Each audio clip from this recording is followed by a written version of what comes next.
Alors, je vais donc redonner la parole à Gaston Kelman.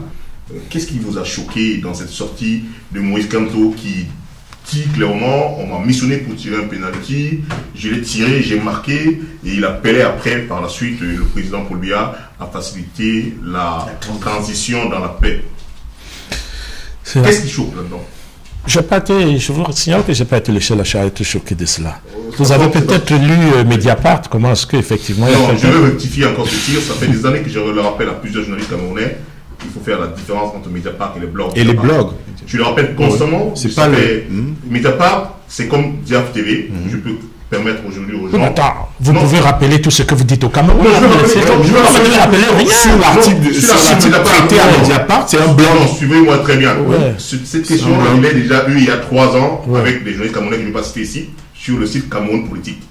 Je leur avais rappelé, ils avaient fait la même chose en publiant que c'était de Mediapart. Et à l'époque, je leur avais dit, vous pouvez démontrer que c'est Mediapart. Ce n'était pas Mediapart. Ce que j'essaie de dire, c'est que... quoi? Mais non, c'est un blog de Mediapart. C'est pas Mediapart, c'est un blog de Mediapart. Qu'est-ce que ça veut dire? Mais non, ça peut être différent. L'entête, c'est Mediapart. Je n'ai pas dit que c'est les journalistes de Mediapart qui ont sorti cet article. J'ai dit que sur la page Mediapart... Non, c'est pas la Mediapart. C'est pas la page Mediapart. Non, mais justement, je me permets de le dire parce qu'au moins... Attends, c'est quoi? C'est un domaine que je maîtrise. C'est quoi? Ce qu'il veut dire, c'est qu'il y a des journaux en ligne, Libération, le Nouvel Observateur, Mediapart, qui permettent à leurs lecteurs d'ouvrir des blogs et qui n'engagent pas la rédaction. Je n'ai jamais dit que ça. Voilà. J'ai dit que j'accepte votre clarification, même si elle n'apporte pas grand-chose à ce que je dis. Juste préciser, c'est un bon de c'est pas Edith Plenel qui a publié un article. Je n'ai jamais dit qu'elle était voilà, c'est un blog. Je veux préciser de nouveau que il y a une nuance systématique. J'accepte la nuance pourvu qu'on puisse avancer. J'accepte la nuance pourvu qu'on puisse avancer. Je voulais dire que je n'ai pas été le seul à être heurté. Disons même les gens de la rue aussi ont pu être heurtés par le fait qu'un candidat majeur de ce niveau fasse du souping. Moi, j'appelle ça du souping, excusez-moi. C'est-à-dire que on a vu, c'est ce que je dis que c'était, je n'ai pas été, entre guillemets, j'étais malheureux de ne pas être surpris qu'un candidat dise, avec une espèce d'arrogance quand même, on ne peut pas le nier, et il dit à l'autre, bon écoutez, c'est moi qui ai gagné, je vous prie de préparer la passation du pouvoir pacifiquement, sinon, je n'ai pas envie qu'il y ait une crise post-électorale. Cette méthode-là, du réchauffer, je l'avais déjà entendu. Je l'ai entendu aussi ou là, et ça ne m'a jamais plu. J'ai massacré Jean Ping. J'ai massacré Jean Ping. Et j'ai dit que dans une république, dans une démocratie, ce type serait en prison. Quand on a entendu, par exemple, quand la Côte d'Ivoire, un conseiller de Ouattara lui disait, va soudoyer les gens au Parlement, au Sénat, donne l'argent qui démissionne. Et comme ça, non pas au Parlement, pardon, va je crois à l'ICAM, à l'équivalent de l'ICAM. À la commission. À la commission, voilà, tout à fait. Va leur donner l'argent, qui disent que non, c'est pas bon, ça ne s'est pas bien passé. Et quand je vois Kamto, qui reprend presque mot pour mot cette approche, vraiment ça m'a fait très très mal. C'est pour cela que j'ai dit, mais qui m'expliquera donc pourquoi il a fait? Et le lendemain, quand j'ai vu, tu as certainement vu aussi la deuxième intervention. Rappelons d'ailleurs que pendant toute la campagne électorale, je n'ai pas fait un seul poste. J'ai voulu vraiment être complètement en dehors de Je le confirme. Pas en dehors, mais c'est-à-dire d'être neutre complètement. Je le confirme, je n'ai même pas été à un seul meeting.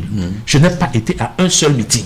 Et pourtant, j'avais des coups de téléphone qui m'arrivaient. Voilà. Donc je dis, quand je vois ce candidat pour lequel j'ai vraiment une grosse estime, faire de l'attendement africain, nous allons faire, la communauté internationale va venir et puis elle va remettre les choses en ordre. C'est ça que je n'ai pas pu supporter. Je pense que comparer la sortie de Cabral ou d'une Difford à celle de Maurice Kamto,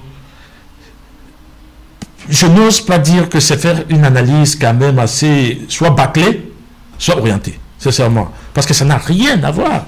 Les deux, entre le candidat, et il y a même un monsieur qui m'a répondu, quand je disais je cherche un expert, il a dit, mais écoutez, monsieur Kelman, c'est comme, il y a l'article 13, mais c'est comme un candidat qui, un compétiteur, un athlète qui, arrivé au bout, lève les mains, dit j'ai gagné, et qui après attend que les résultats... Et qui après peut ne pas être désigné comme gagnant.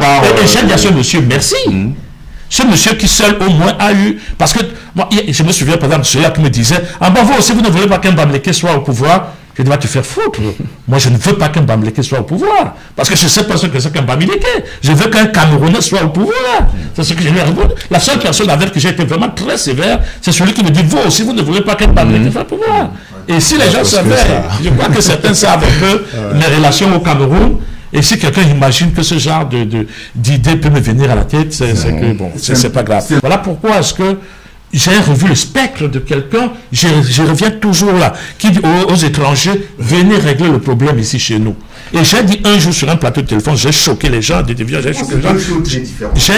je suis tout à fait d'accord que 60% des Africains meurent, mais que les 40% qui restent règlent leurs problèmes. Je ne supporterai plus jamais qu'une force extérieure vienne décider, et deuxièmement, encore moins qu'un nationaliste camerounais, un patriote camerounais appelle au secours les gens à l'extérieur, c'est ça? Oui. Moi, je voulais simplement dire que ce que mon ami Gaston ignore, dans un pays normal. Ouais, déjà j'ignore, je ne sais même pas ce que j'ignore, mais je ne sais pas la dans un pays normal, cette réaction serait compréhensible. Nous ne sommes pas dans le pays. Nous allons appeler les étrangers, vont venir. Non, ce que je suis en train de dire par rapport. Mais comment le pays deviendra normal un jour si des gens comme Kamto ne prennent pas les pas pour qu'il devienne normal? Oumyobé est mort dans un pays normal, on n'aurait jamais tué Oumyobé. On n'aurait jamais tué Mounier. Je parle de la déclaration de Maurice Kamto. Si nous étions dans un pays normal. Mais comment le pays va devenir normal si quelqu'un ne commence pas? C'est intéressant parce qu'il m'a rappelé ce que j'ignore et j'essaie de lui faire comprendre que je l'ignore. Quand on fait partie de l'élection dans certains pays, avec les moyens que nous avons aujourd'hui, les bureaux de vote sont fermés à 18h, à 20h. On a au moins des tendances, sinon on a pratiquement les résultats. Mais nous sommes dans un pays où il y a certains qui sont arrogés le droit d'organiser les élections qui vont effectivement gagner. On n'est plus dans la normalité. Pourquoi attendre 14 jours quand on sait qu'au lendemain on a tout les procès? Vous n'allez pas refaire ce monde, vous n'allez pas refaire la loi électorale aujourd'hui. Elle est là. On parle de cette base. Non. Il faut savoir accepter les hypothèses qui sont en place. Mais je suis en train simplement de dire que pendant qu'on attend 14 jours, il y a des procès verbaux qui sont en train de se fabriquer, différents de ceux qui sont sortis du bureau de vote.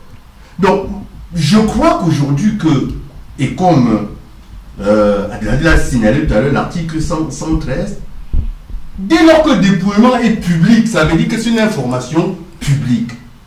Je crois que le candidat Kamto a dit, au vu de mes procès verbaux,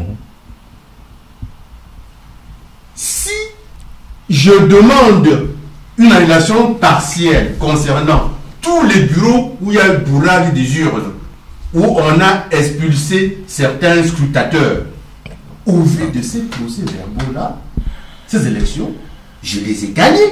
Et il a dit aux Camerounais, effectivement, vous m'avez demandé de tirer le pénalty. Je vais marquer le pénalty.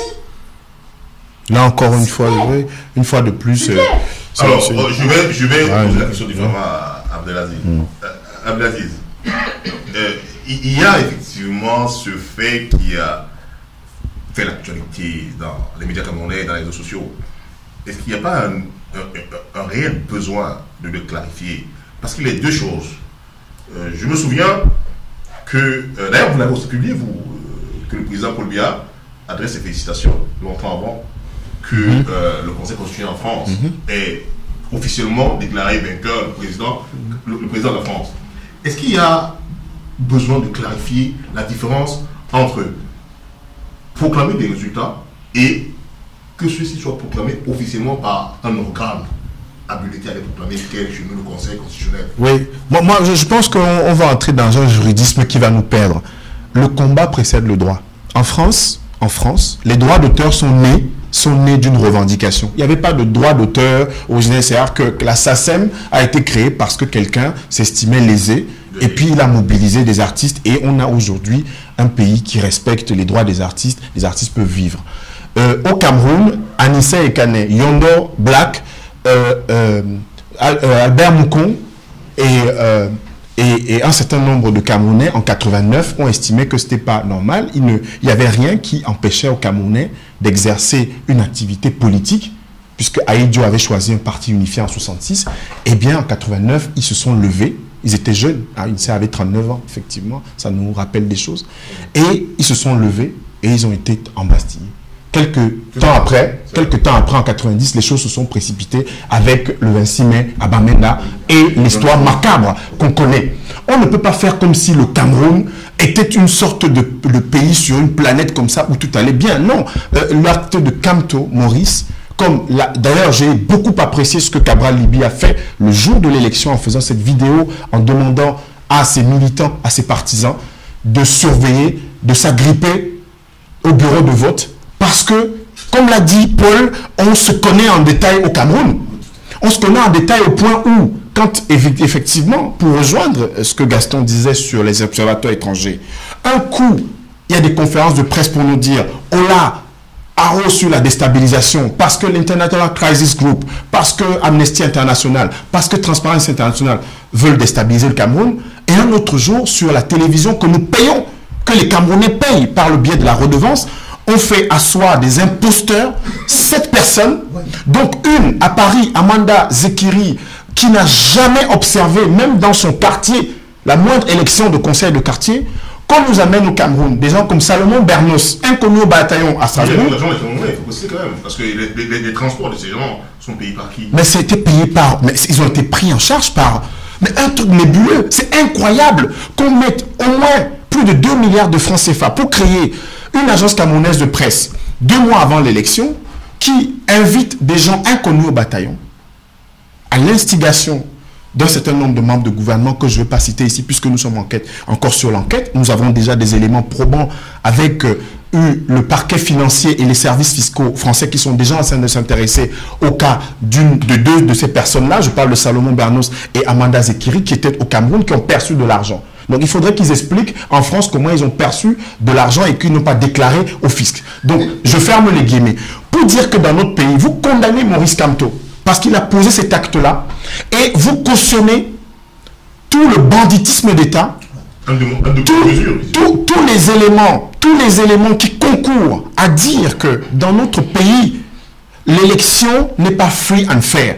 Parce que on a vu, effectivement, à travers les réseaux sociaux, ces pastilles-là, ce n'est pas des images du Mali, comme celles qu'on a voulu imputer quand on a montré des exécutions sommaires dans l'extrême nord. Non, ce sont des images du Cameroun.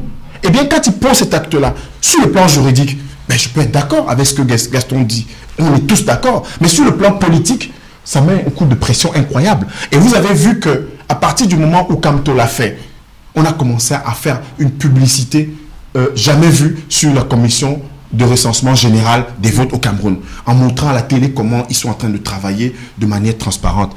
Mais enfin, 140 millions de personnes ont voté le 7 octobre au Brésil, avec une zone amazonienne, Gaston la connaît, Paul la connaît, c'est une zone inaccessible.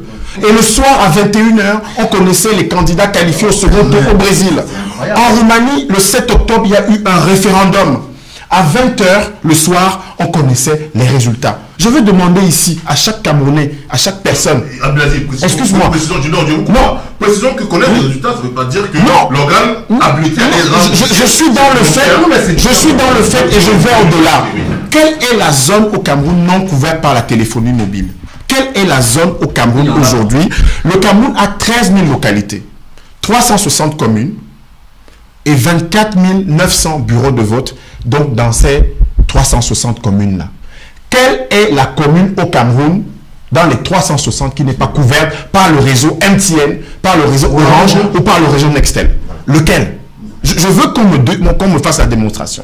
Est-ce que Elecam, qui nous a vendu pendant 5 ans la modernisation, la numérisation, l'inscription biométrique, est-ce que Elecam n'a pas été en mesure de centraliser par le biais de techniques, de technologies numériques aujourd'hui, le résultat acquis au sens de l'article 113? Je me pose la question. Comment un pays qui est censé être le leader en Afrique centrale, parce que le Gabon, on parlait de souping, Pourquoi il y a eu ping au Gabon? C'est parce que le soir de l'élection, au Gabon, il y avait un résultat. C'est vrai que c'est un pays de taille moindre, mais je veux prendre d'autres pays africains. Le Mali, qui est 2 fois le Cameroun en termes de superficie. Le Mali, avec les conditions qu'on sait, ils ont une autre situation du nord-ouest, sud-ouest et de la partie extrême nord avec Boko Haram. Le Mali, à 20h30, on avait Ibrahim Boubacar Keïta et Suleiman et son challenger qui était qualifié pour le second tour. Même enfin, jusqu'à quand on va accepter au Cameroun cette forfaiture?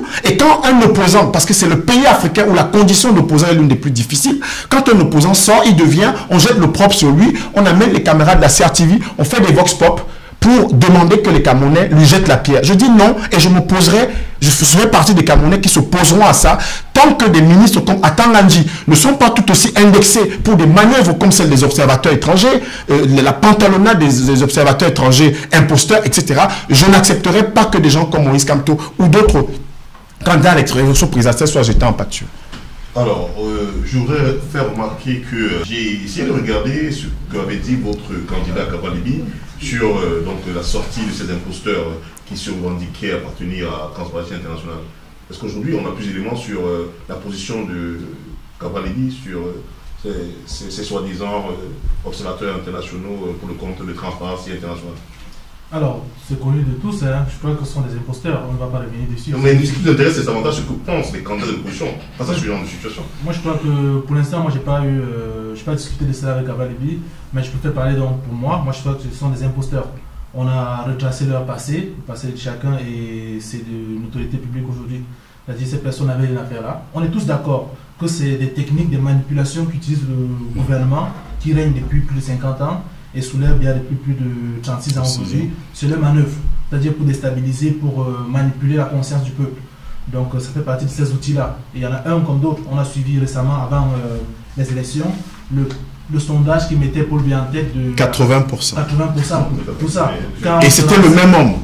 C'était le même commanditaire. C'est un affilié au ministre qui est dans une société qui n'a que 3 employés. C'est un outil parmi tant d'autres. Mais je préfère revenir sur ce qui a été fait. C'est-à-dire qu'on a tous reconnu ici, on a vécu une très belle campagne. Moi, je n'avais pas l'âge de pouvoir observer la campagne en 92. Je l'ai un peu observé en 2011. Donc, je m'appuie sur celle de 2011 et celle qu'on a vécue là en 2018. C'est une très belle campagne. On a vu des personnes sorties de nulle part, des jeunes qui, je ne le doute pas, hein, étaient actifs dans leur cité, dans leur mouvement. Matomba, je ne le connaissais pas. Je suis aussi, bon, lui, les députés, Kabal, on ne les connaissait pas avant. On peut se positionner et on peut avoir, on va dire, la passion, la compassion, on peut être compris par les Camerounais. Vous avez vu comment les jeunes Camerounais ont rejeté le pain sardine. Ça n'était jamais arrivé. À la cité universitaire de Yaoundé 1, où j'ai fréquenté, il y a des bus qui ont été garés pour le Gombo. 2 demi-francs, personne n'est rentré dans le bus. Et 8 bus, personne n'est rentré dans le bus. Il y a eu un concert gratuit le 7 à la veille au Palais des Sports. Au Palais des Sports, où il n'y avait pas grand monde. Ce monde-là, je ne veux pas dire une partie de ce monde-là était au stade, au sport, pour écouter Kabalibi. C'est pour dire que la jeunesse camerounaise, rien ne sera plus comme avant. Je tiens à tirer un grand coup de chapeau à toutes les personnes, pas les pantins qui sont plusieurs fois candidats, à toutes les personnes qui ont œuvré pour que cette jeunesse-là soit consciente. Demain, au Cameroun, on pourra se vanter d'avoir une très belle démocratie. Aujourd'hui, les Camerounais s'intéressent au programme politique. Combien de Camerounais m'ont demandé envoie-moi le programme politique de ton candidat. Et les gars te font des retours. Je ne suis pas d'accord avec tel point parce que le MSC propose ceci, Joshua propose ceci. On comprend par là que le jeune de Camerounais aujourd'hui s'intéresse au programme politique. On ne veut plus par affinité tribale, on ne veut plus par affinité amicale ou par affinité sectaire. Bon, pour la plupart. Moi, je parle de Camerounais qui se reconnaissent comme Camerounais. Moi, je suis Camerounais avant toute chose. C'est sur ce fait-là que je tiens à saluer un grand coup de chapeau. Et c'est l'œuvre de tous les candidats. Tous les candidats. Pour ceux qui ont fait campagne, bien sûr. Je cite par là Cabrel Biya en tête, Serge Espoir Matomba en second et le reste. Ok, merci. Mais je voudrais quand même qu'il y a quelque chose qui s'installe sur ce plateau, les pro-Camto qui disent qu'il faut faire la révolution, et puis moi qui ai ma méthode, moi aussi. Et ça m'a mis mal à l'aise. Je me suis dit, sincèrement, faisons très attention. Je suis aujourd'hui, je peux me présenter comme un penseur. Je ne suis plus, je me souviens, mon livre de philosophie, c'était la connaissance et l'action. Je ne suis pas dans l'action, je suis dans la pensée. Abdelaziz est beaucoup plus dans l'action que dans la pensée. Moi, je dis, je persiste et signe. On m'a posé la question, vous pouvez voir sur mon blog. Enfin, pas sur mon blog, là où je suis intervenu. Quand je dis par exemple que je vous assure qu'il y a 2 ou 3 personnes seraient intervenues. Je ne connais même pas leur nom. Je ne connais même pas les noms. Pour vous donner un exemple, on m'a donné une médaille au Cameroun en novembre, je l'ai refusée. Je crois que les scandales comme ça, beaucoup ne les ont pas fait au Cameroun. J'ai refusé la médaille, je n'en veux pas. Alors quand quelqu'un refuse une médaille, ça a quand même du sens. Richard Bonal l'a fait. Mais oui, voilà, Richard Bonal l'a fait en faisant beaucoup plus de bruit autour. Moi, je l'ai fait en disant seulement, j'en veux pas. Je ne veux pas de cette médaille. C'est pour vous dire que il y a même des situations parfois qui sont d'une lourdeur, d'une pesanteur que je vous jure qu'il y a des gens, je ne peux même pas leur répondre. Je l'ai dit, c'est ce que j'ai dit sur le blog. Je dis pourquoi est-ce que, quand Thomas surpris, je pose la question, je dis pourquoi est-ce qu'il fait ça? Parce que tout de suite derrière, j'ai vu du ping. J'ai vu comment est-ce que quelqu'un attend déjà la réaction extérieure. Et je vous ai dit ce que j'ai dit un jour sur un plateau de télévision, que les Africains, j'aimerais qu'ils meurent tous. Plutôt que j'entende, j'ai pris des risques. Je suis allé, par exemple, à... C'est un nihilisme nouveau, ça. Ah non, non, non. Non, mais c'est-à-dire que c'est pas les... Moi, j'ai jamais été réglé le problème des autres chez eux. Sauf à les aider quand, par exemple, il y a eu la guerre mondiale, que mes grands-parents sont partis. Mais je n'ai jamais été superviser les élections ailleurs. Je n'ai jamais été donné des leçons de démocratie. Je travaille aujourd'hui 1000% pour l'Afrique. Et je critique l'Afrique et je dis aussi beaucoup plus de bien de l'Afrique. Parce que je dis par exemple aux gens, est-ce que vous savez que quand les Blancs partaient, il n'y a que 2% des gens qui allaient à l'école au Cameroun? Et que quand j'entends quelqu'un insulter l'Afrique aujourd'hui, moi je suis malade. J'ai dit c'est ça qu'on vous a mis dans la tête, la haine de soi. J'appelle ça la haine des théories de la haine de soi. Donc quand par exemple il y a des gens en qui... Et Penda Ikoka, c'est mon ami, on a été à l'école ensemble. Mais je n'ai pas été d'accord avec sa façon de faire. Et quand... je n'ai pas été d'accord avec sa façon de faire. Ça ne veut pas dire que j'adoube les inepties des autres. Mais ça veut dire que je dis que ceux-là, il y en a même... C'est tellement flagrant, c'est grossier, c'est devant tout le monde que... Bon, il y a les Abdelaziz et les Paul et d'autres qui vont en parler. Moi, franchement, je n'en parle même pas. Parfois, je l'écris dans un livre. Parfois, si on me pose des questions, je peux répondre. Là, aujourd'hui, je vous le dévoile, par exemple. Mais comment voulez-vous que je puisse, une seule fraction de seconde dans ma vie, approuver les pieds nickelés, par exemple, qui viennent là, parce que dire, par exemple, et la question, j'ai voulu intervenir sur ce chapitre-là. Lisez, par exemple, l'un de mes livres, et vous allez voir la place que je donne à l'Arche de Zoé, par exemple, au Tchad. Mais j'ai comparé ces gens-là. Quand André-Julien Bem les a comparés à l'Arche de Zoé, j'ai repris, j'ai mis ça sur ma page, j'ai dit, ça, c'est la meilleure comparaison. Et j'ai dit au gars, franchement, je lui ai même cité du Césaire pour dire que... non, pas du Césaire, du Cid. Pour lui dire que, agréable colère, vraiment, qu'est-ce que c'est formidable ce que tu as écrit. Ces gens-là, c'est des malades mentaux. Et ceux qui les ont accrédités, c'est tout simplement d'une tristesse. Ça vous fait pleurer de rage. À vous faire pleurer. Comment pouvez-vous imaginer que j'accepte que notre parti, auquel j'appartiens, même pas, ils apportent des pieds nickelés et que je condamne Kanto, que je respecte? Vous me faites l'économie que j'allais vous poser avec cette clarification. Ben oui, non, mais c'est tout simplement. Comme moi, Abdelaziz, par exemple, qui me connaît, que par exemple, j'entends son discours qui dit les gens, et j'ai eu l'impression que j'étais dans les gens là. Alors c'est pour cela qu'il a fallu. Non, je pense pas du tout. Non, mais c'est-à-dire que. Je l'ai bien suivi. Non, mais attendez, arrêtez de prendre le parti des gens. Arrêtez de prendre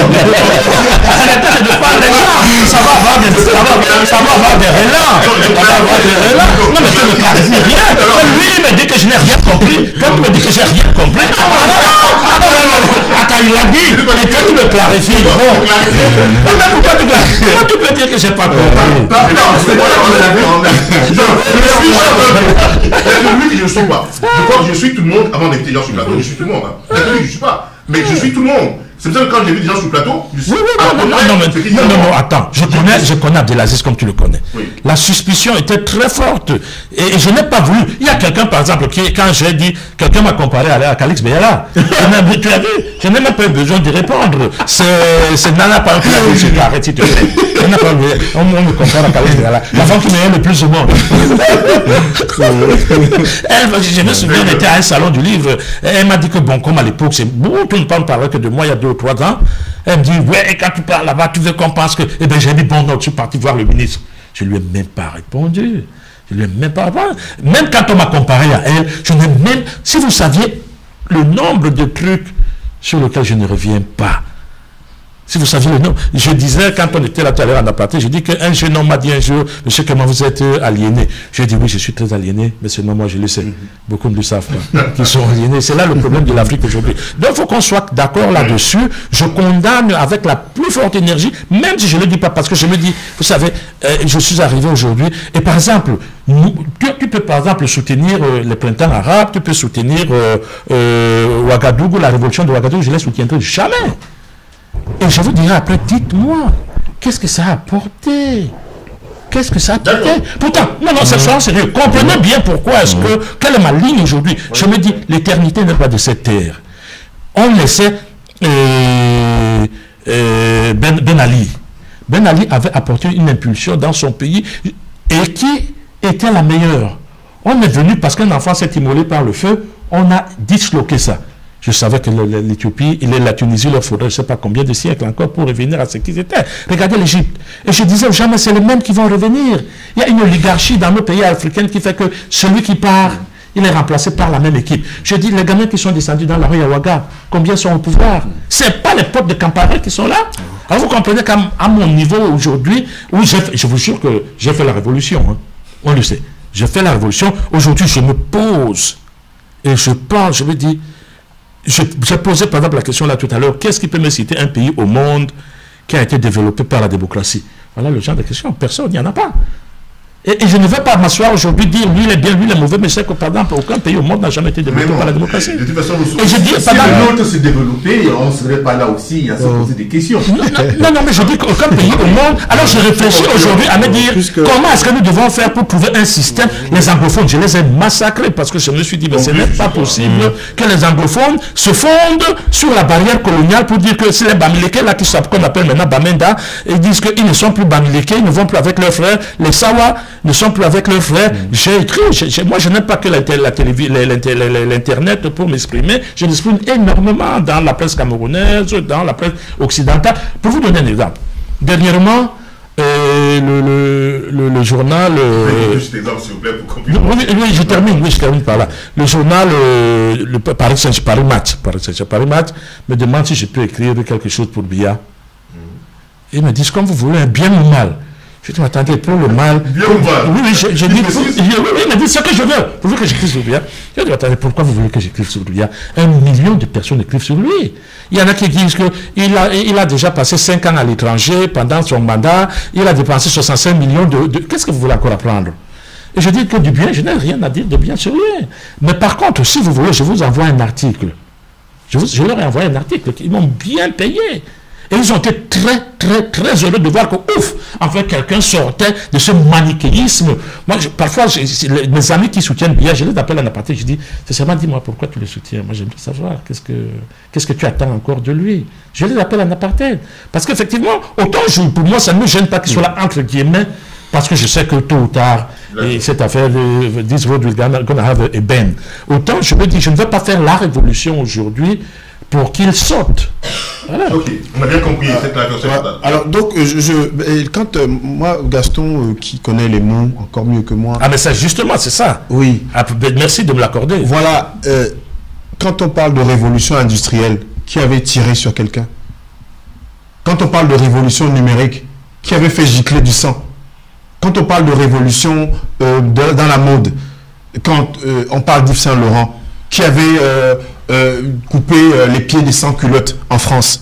Mais pourquoi vous affublez toujours ceux qui estiment que dans des pays où la question de la justice sociale, je parle de la justice sociale, parce que la Tunisie, dans le cas d'espèce, on parle de Ben Ali, mais c'est un problème de justice sociale. C'est un problème de liberté pour que tu peux être le despote éclairé le plus efficace du monde. Mais à un moment, des gens aspirent à des choses. Ils retournent en arrière d'un siècle. Oui, ils peuvent retourner, mais ils aspirent à des choses. Gaston, tu parlais tout à l'heure de pensée. Enfin, je suis désolé, on dit ils sont dans l'action, nous on est dans la pensée.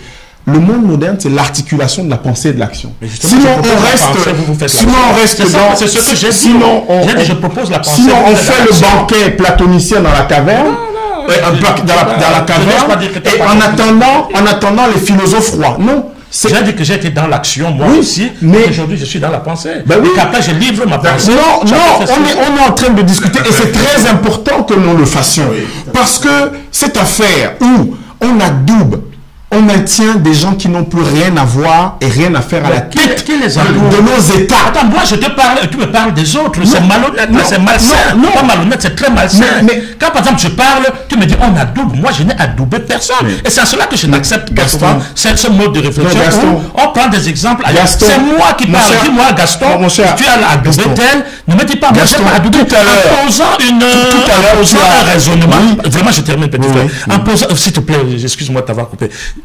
En posant un raisonnement, je n'adoube personne. Oui. Mais je vais rappeler que les gens adoubent en quoi je suis concerné. Dans le cas d'espèce, je vais donc, ça va être ad hominem. Ça va être ad hominem.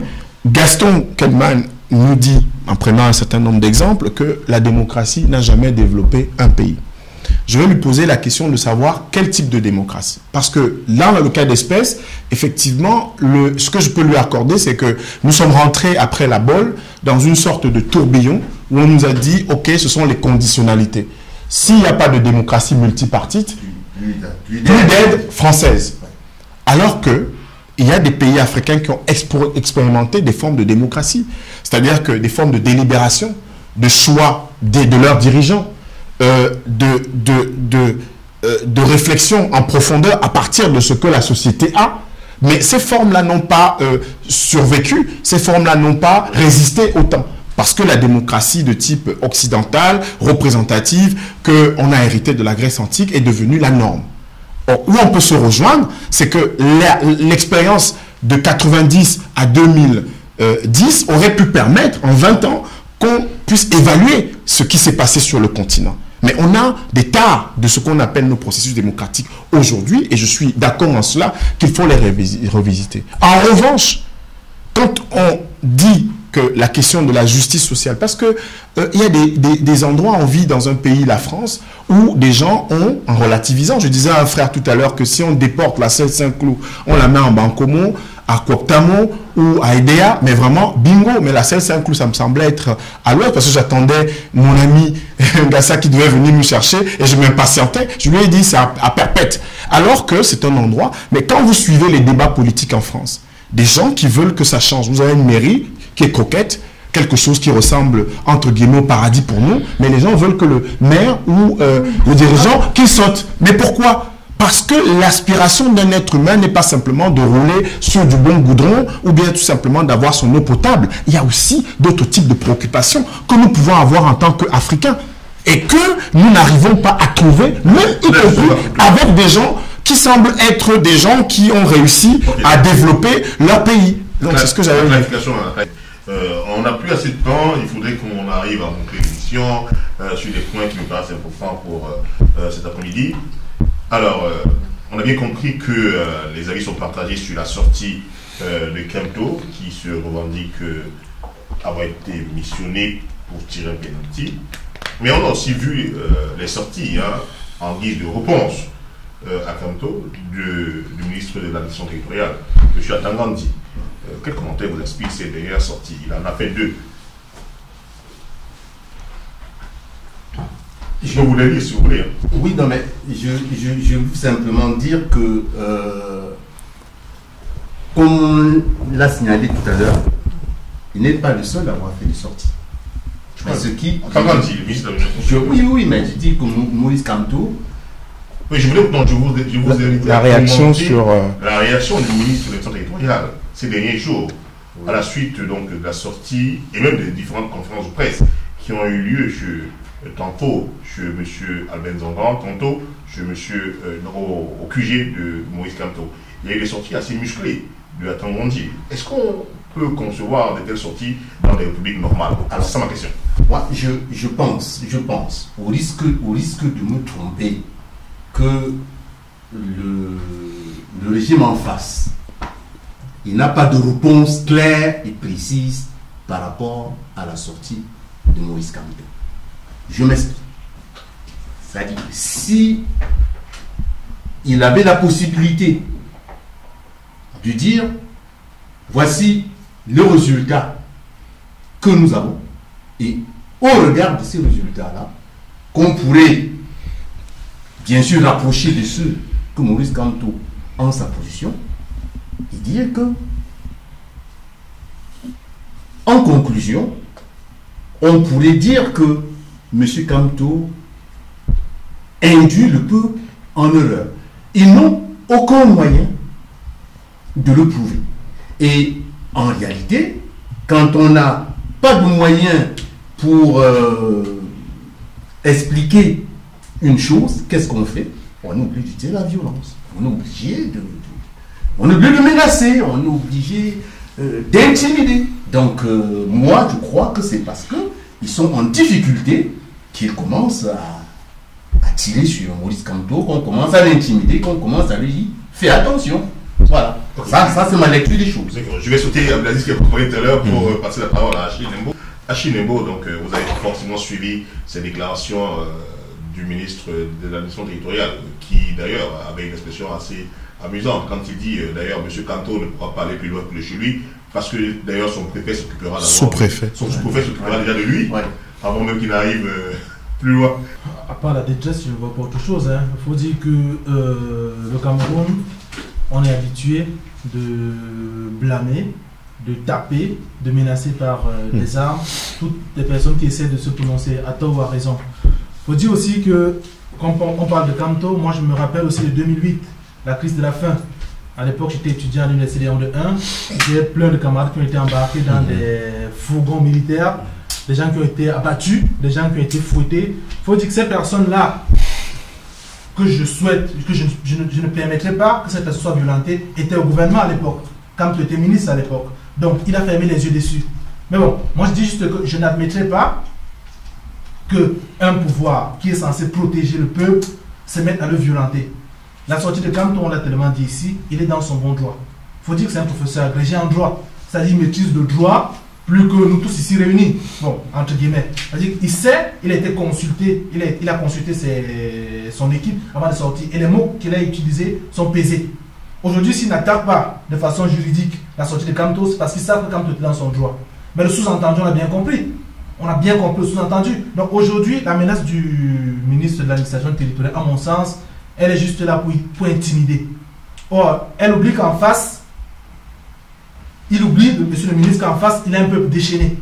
Aujourd'hui, rien ne se passera plus comme avant. C'est-à-dire, on saura, nous, Camerounais, mettre nos divisions. Surtout que nos divisions ne sont que partisanes. Hein. Il n'y a pas d'animosité entre les gens du MRC et les gens de 11 millions. Non. On saura mettre de côté nos différences pour se ranger du côté de la raison. Aujourd'hui, je n'admettrai pas que l'armée prenne monsieur Kamto en otage ou bien qu'on ferme sa bouche. Alors, on attend le Conseil constitutionnel qui rendra sa décision. Si la décision du Conseil constitutionnel est différente de celle qu'on a sur des PV, il faudra que le Conseil constitutionnel nous explique pourquoi.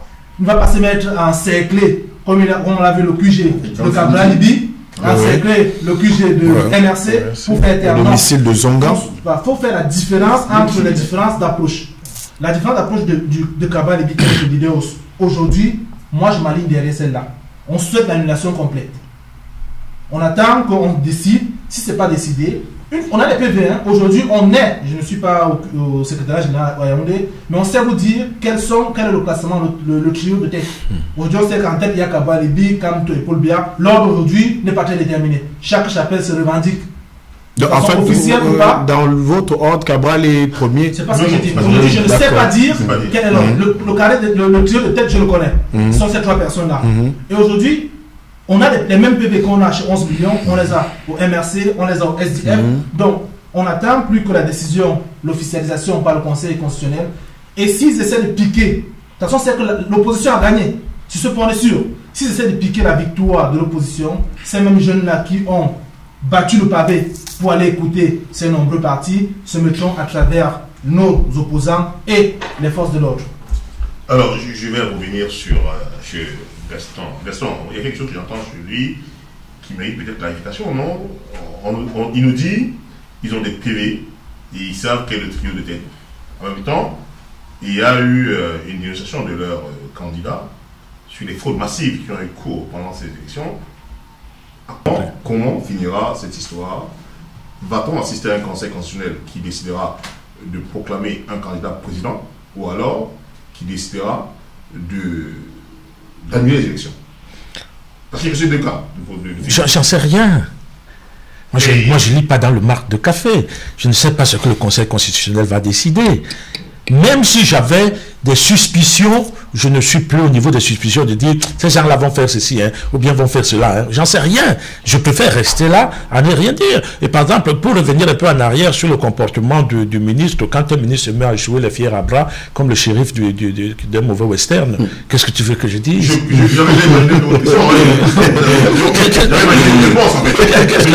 mais je veux quand même la donner. Je veux la donner. Franchement, qu'est-ce que vous voulez? Qu'est-ce que vous voulez que je vous dise? Que je lui dise qu'il a mal fait? Je vous ai dit qu'il y a des gens à qui je ne parlerai même pas. Parce que je trouve que franchement, c'est la cour de récréation. Et puis, mon pays, je ne veux pas que des gens qui sont supposés, et surtout quel ministère, se jouent au lance-pierre de la cour de récréation. Non, je ne suis pas là. J'ai dit ce que je pensais de la dialectique de Camto. J'ai dit ce que je pensais du vocabulaire de Camto qui m'a fait penser à des moments à une Afrique attendue. Et ça, je ne suis pas d'accord. Et lui, j'ai prononcé 2 noms, j'ai prononcé 3 noms. J'ai prononcé Mouna, qui m'a déçu parce qu'on va jusqu'au bout. Hein. Quand on est en campagne, on va jusqu'au bout. On ne se rallie pas. Ou on se rallie vraiment quand il faut se rallier, ou on ne se rallie pas 36 heures. Et moi, j'ai compris que c'est quand on s'appelle Mouna, avoir 1% dans une élection présidentielle, franchement, cela fout mal. Et j'ai dit pour Camto que je ne veux pas que... J'aurais voulu que ce type-là, qu'il fasse peut-être parler ses aboyeurs. Mais que lui, il ne puisse pas dire, on va voir ce qu'on va voir, on va appeler les étrangers. J'ai parlé de Mouna Camto, j'ai parlé de Cabral Libi, et voilà les gens qui pour moi, voilà les gens qui pour moi, et puis de Matomba aussi, qui signifie quelque chose dans notre pays. Et c'est vrai que voilà, pour moi, c'est comme ça. Maintenant, quant au Conseil constitutionnel et aux autres, je ne me perds pas en conjecture. Abdelaziz, comment va finir cette histoire? Paul Biya ne peut pas sortir Clément Atangana de la retraite pour que Clément Atangana le déclare perdant. Vraiment, Clément, c'est le président du Conseil constitutionnel. En fait, il y a beaucoup de... C'est-à-dire que l'optimisme de la conscience, un mot concernant, et le pessimisme de la volonté. C'est-à-dire que sur le Cameroun, il faut être d'une extrême lucidité, qui frise même parfois le cynisme. Parce que on lit, il parlait tout à l'heure de Marc dans le café, non, c'est pas la divination, c'est vraiment chirurgical. Monsieur Clément Atangana, les images qu'on a, c'est peut-être anecdotique, mais la manière, et il nous a dit qu'il saura être reconnaissant. C'est une interview à la CRTV. Vraiment, c'est Denis Elwood qui nous a dit le décret, mon cousin est nommé, je suis en haut. Ça, c'est notre pays. Donc, le résultat de l'élection, c'est un résultat où le président Paul Biya sortant sera réélu et il va prêter serment en novembre. Il peut les annuler, les élections. Passons à déposer un recours là. Alors, l'annulation de l'élection, qui est une hypothèse, est semblable à celle qu'on avait subodorée ou attendue en 92 avec Dipanda Mwele et en 2004, en 92, en 97, en 2011 avec le même Dipanda Mwele, qui en 2011, en innovant, avait choisi de lire bureau de vote par bureau de vote, tout au moins circonscription par circonscription, et au bout de 18 heures, de proclamer celui qui était déjà dans l'enveloppe, parce qu'au Cameroun, il n'y a pas de fumée blanche. Il y a une fumée à Etoudi, elle a une couleur connue, elle a la couleur du Parti des Flammes qui s'appelle le RDPC, et c'est pour cette raison que dans notre pays, ceux qui veulent jouer avec les Camerounais doivent continuer à jouer avec les Camerounais. Ceux qui veulent illusionner les Camerounais doivent continuer à illusionner les Camerounais en leur racontant des balivernes, en leur racontant des histoires, sachant quel est le résultat final. Les recours qui ont été déposés, cette émission passera peut-être avant la proclamation ou après. Forcément. Les recours qui ont été déposés n'auront pas de suite. Ni ceux de Camto, avec l'annulation partielle dans la Damawa ou le nord-ouest et le sud-ouest, ni ceux de Joshua aussi du SDF et de Cabral Libi dans notre pays en l'état actuel. Le résultat sera celui que Atangandi avait prévu Peut-être qu'on va corriger pour ne pas trop échauffer les Camerounais, qu'on va tenir en respect avec le bataillon d'intervention rapide qui a eu vraiment la bonne idée d'accompagner les faux observateurs étrangers, mais qui aura surtout, et mon jeune frère l'a rappelé tout à l'heure, pour 2008, qui va refaire à ces jeunes ce qu'ils ont fait en 2008. C'est-à-dire qu'ils donneront même plus la possibilité aux jeunes de partir du Cradat parce qu'ils les auront cantonnés, puisque en 2008, ils étaient surpris, et en 2018, 10 ans après, le Cameroun, c'est un pays où on retient les leçons pour conserver le pouvoir et non les leçons pour développer le pays. Alors, un dernier tour de table pour cette émission sur une question qui s'ouvre quand même sur l'avenir. On vient d'écouter Abdelaziz Mondé qui, il faut le dire, est dans un registre qui plante une espèce de pessimisme total sur l'avenir de cette élection. Est-ce votre sentiment également? Alors, non, pas tout à fait. Il faut dire que ce qu'il prend comme exemple, ce qu'il décrit, j'approuve parfaitement. Mais sur la décision du Conseil constitutionnel, je préfère attendre le verdict final. Parce qu'il faut dire que pour l'instant, moi j'espère, je souhaite néanmoins que le recours qu'a déposé Cabral Libi, du moins le parti Univers, soit celui qui est prononcé par le Conseil constitutionnel. Autrement dit, que les élections soient reprises sur tout l'étendue du territoire. Ça c'est bien. Alors, comme le sont, parce que là on parle d'élections, on a raconté quand même du début à la fin, moi je dirais que des leçons ont été tirées. La conscience du peuple aujourd'hui n'est plus la même qu'à l'époque. Et il faut dire aussi que c'est grâce à ces élections que beaucoup de Camerounais ont su qu'on pouvait être conseiller municipal à l'âge de 23 ans. On ne le savait pas. Parce que la chasse gardée des anciens, des papis du village, des anciens hommes d'affaires, des députés et autres, qu'on pouvait être conseiller municipal à 23, député à 23 ans, président à 35 ans. Alors, écoutez bien, vous êtes un observateur de la scène politique camerounaise, les municipales et les législatives arrivent. J'en appelle à tous mes jeunes frères de prendre d'assaut les mairies et les postes de députation pour revendiquer les droits. Parce que qui mieux que la jeunesse aujourd'hui sait connaître les besoins de sa société. On est jeunes, beaucoup de ces jeunes-là sont en âge d'avoir des enfants. On sait quelles sont les infrastructures scolaires qu'il faut adapter pour nos enfants. On sait à quel niveau il faut adapter les infrastructures hospitalières pour que nos anciens qui commencent sur le poids de l'âge appellent leur force afin qu'ils se rendent pour prendre leurs soins de dialyse, pour suivre le traitement de diabète au lieu de parcourir de Bipin, Lodov ou de Yokadouma à Yaoundé. Donc aujourd'hui j'en appelle à cette jeunesse-là. La présidentielle aujourd'hui elle est derrière nous. On attend le résultat de la Cour constitutionnelle. Soit elle sera reprise, soit un candidat sera nommé comme l'a dit Aziz. Qu'à cela ne tienne, la jeunesse, il est temps aussi pour nous de prendre position dans les mairies. Parce que c'est là que commence la démocratie. C'est le maire qui sait mieux que tout le monde le besoin de sa population. C'est le député qui porte dans l'hémicycle la voix de son peuple. Donc j'en appelle à ces jeunes-là de suivre l'exemple de nos aînés de quelques années, Matomba, Cabral Libi, et de prendre d'assaut les mairies et l'Assemblée nationale. Alors, Gaston Kelman, est-ce que cela te parle aussi la conclusion que vient de donner le représentant du parti Univers, quand on sait qu'au Cameroun aujourd'hui, on a encore le délégué du gouvernement qui empêche les mairies et les maires de travailler pour tout? En fait, je n'aime plus beaucoup le factuel aujourd'hui, le ponctuel. Je n'aime pas le contextuel, voilà. Parce que il est malaisant. J'ai essayé depuis un certain temps d'aller plutôt dans une logique où vous avez entendu par exemple les grandes envolées que j'ai sorties du genre il n'y a pas de peuple sans démocratie. Enfin, la démocratie n'a développé aucun peuple. Par exemple, de dire par exemple que je suis triste de voir que le Cameroun et l'Afrique noire, c'est les seuls pays au monde où on apprend avec la langue des autres. J'essaie de réfléchir maintenant en me disant, au fait, qu'est-ce que nous avons raté? Ils ne sont pas plus bêtes que les autres, ils ne sont pas moins intelligents que les autres. J'ai essayé de comprendre pourquoi les Asiatiques étaient devant nous. J'ai essayé de comprendre pourquoi est-ce que les Sud-Américains étaient devant nous. Ça, c'est ça qui m'intéresse aujourd'hui. Parce que l'immédiateté, on se bat, je me suis battu toute ma vie aussi d'ailleurs. Et puis après aujourd'hui, je suis l'aîné de Camto, moi que vous voyez là. Je suis l'aîné. Est-ce que tu pourrais nous édifier sur tout ce que tu as tiré comme enseignement, sur ces réflexions, analyses que tu mets depuis des années, sur pourquoi nous sommes là? Pourquoi nous sommes là? C'est parce que nous n'avons pas d'identité, nous n'existons même pas encore. J'ai toujours dit que pour moi, le problème africain, ce n'est pas le problème politique, c'est le problème intellectuel. C'est l'intellectuel qui est le problème de l'Afrique. Parce que tant, prenez, je l'écris dans partout. Si vous prenez un livre en Afrique aujourd'hui, de la première et la dernière page, vous lisez Le blanc te dépasse. Et à partir du moment où tu es assujetti à la pensée d'un autre à ce point-là, tu peux difficilement... Pour les rares pays qui réussissent en Afrique, c'est des pays comme c'est l'Éthiopie. L'Éthiopie, c'est le modèle que je prends toujours.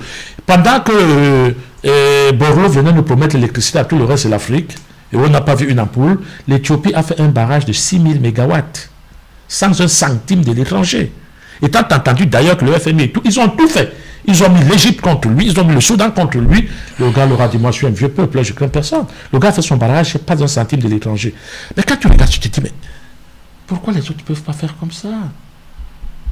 Je vous ai dit aussi aujourd'hui qu'un professeur m'a dit un jour, Gaston, quand les enfants ont fait les études en Afrique et qu'ils n'ont pas été en Europe, c'est qu'ils n'ont pas été à l'école.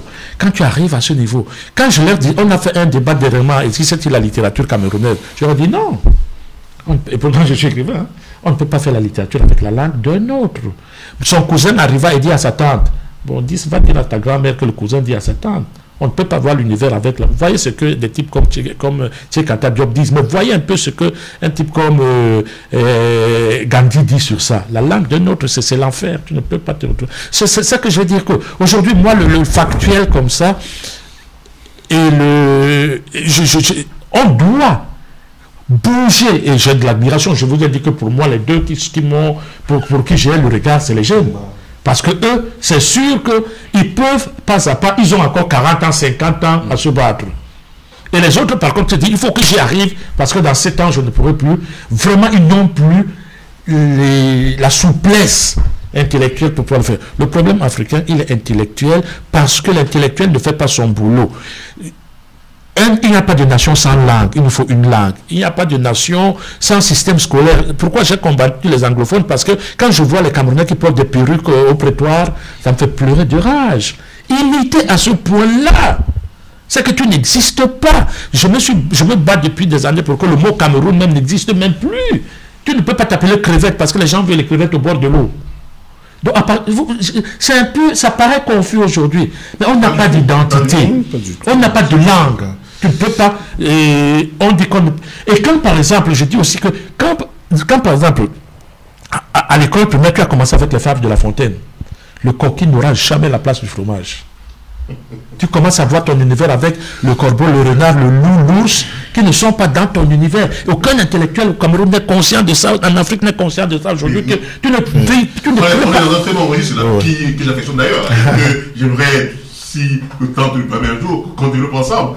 C'est bien mon registre, ce registre justement de la pensée. Oui. Non, mais alors justement, appelle-moi un jour, face à face, que je te développe toute ma pensée sur ce domaine-là. Parce que comme ça, c'est un peu hors de propos tout ce que je dis là. Je dis que je suis très très intéressé de voir la jeunesse bouger. Et moi, c'est à la jeunesse que je donne le crédit de cette victoire. Parce que vraiment, leur approche était tout à fait différente de celle des anciens. Leur approche était très... On sentait la rage des anciens à jouer leur dernière balle. On voyait la rage des jeunes à rentrer dans l'histoire. D'accord, merci. Moi, je vais poser une question vraiment tranchée. Hein. Est-ce qu'on peut dire aujourd'hui, plus de 5 jours après les élections, que Cabral n'était plus un pion du RDPC, que Kanto n'est pas allé légitimer la victoire de Paul Biya? Je crois que nous ne sommes pas dans le rôle de créer la division entre les Camerounais.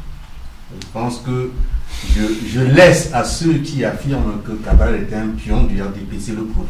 Moi, je n'en ai pas de preuve. J'estime que Cabral est un candidat qui a montré qu'il avait le couilles, qu'il pouvait faire des choses, qu'il pouvait rassembler, qu'il pouvait mobiliser. Bref, il a montré qu'il était une valeur avec qui on pouvait compter.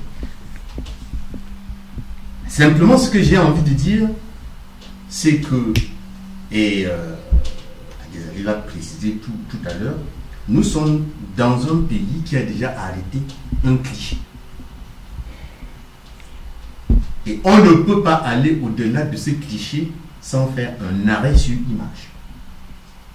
Moi, je pense que, au-delà de tout ce qu'on peut dire,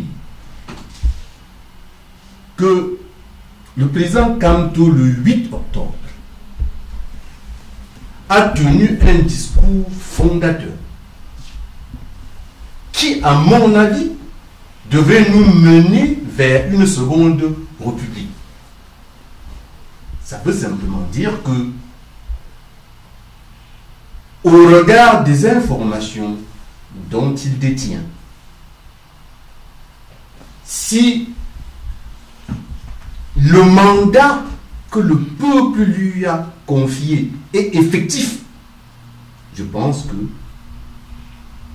nous allons nous mobiliser pour demander au peuple camerounais de se lever tous comme un seul homme pour défendre le mandat qu'il leur a confié, parce que, comme on dit, chaque peuple n'a que les dirigeants qu'il mérite.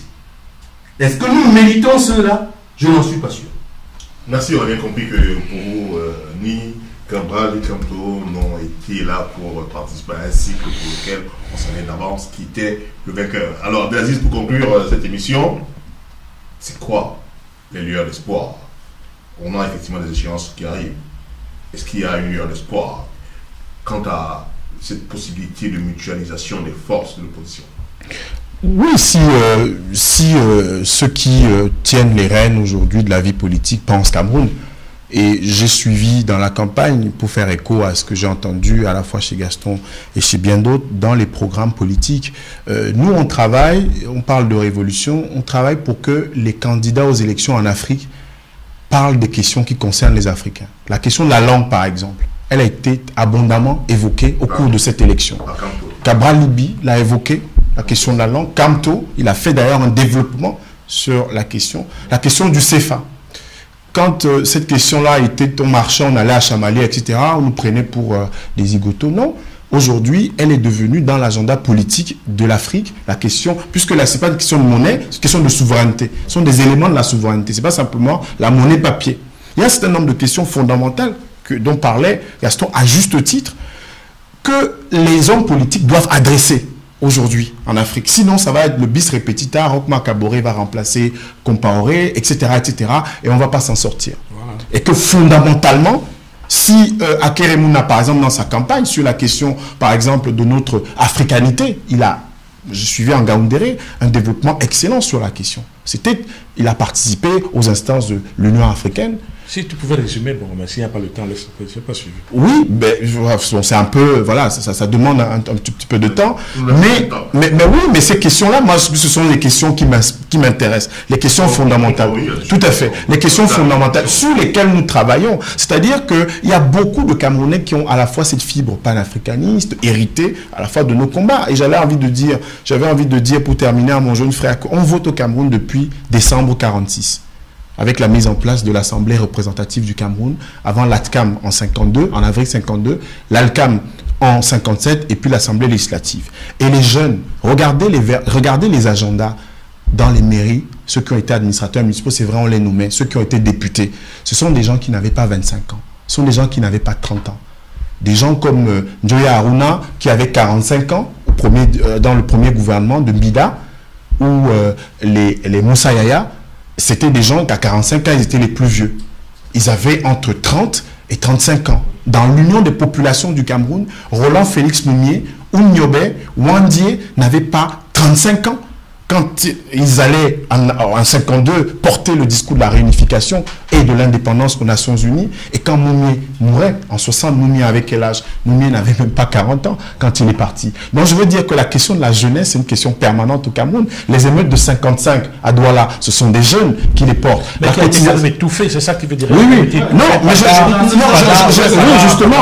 je suis en train de dire que, voilà, mais je suis en train de dire que c'est important aussi que la question de l'histoire, la question du patrimoine, revisiter l'histoire, revienne dans le débat politique au Cameroun. Pourquoi on n'est pas des gens qui viennent toujours dire non, je suis à l'origine de ci et de ça? Parce que c'est très important dans notre pays que ce que Gaston dit, ce que les Yamna représentent pour moi, j'ai de l'admiration pour ce genre de profil. Ce sont des gens qui ont lutté au plus fort, ils ont payé le prix peu fort. On doit leur rendre hommage. Et c'est aussi ça, l'histoire. Parce qu'un pays a de la mémoire, et c'est parce que notre pays a perdu sa mémoire qu'on nous dirige et on nous gouverne de cette manière-là. Donc, ce sont les enjeux pour l'opposition de mon point de vue. Alors, merci à chacun de vous d'avoir accepté d'être présent cet après-midi pour commenter, analyser non seulement les élections, mais aussi tous les événements post-électoraux qui ont suivi après cette élection. Merci à chacun de vous d'avoir été là. Cette émission est actuellement terminée. Nous vous remercions d'avoir été nombreux à nous suivre. Merci, à la prochaine. Au revoir. Merci. Au revoir.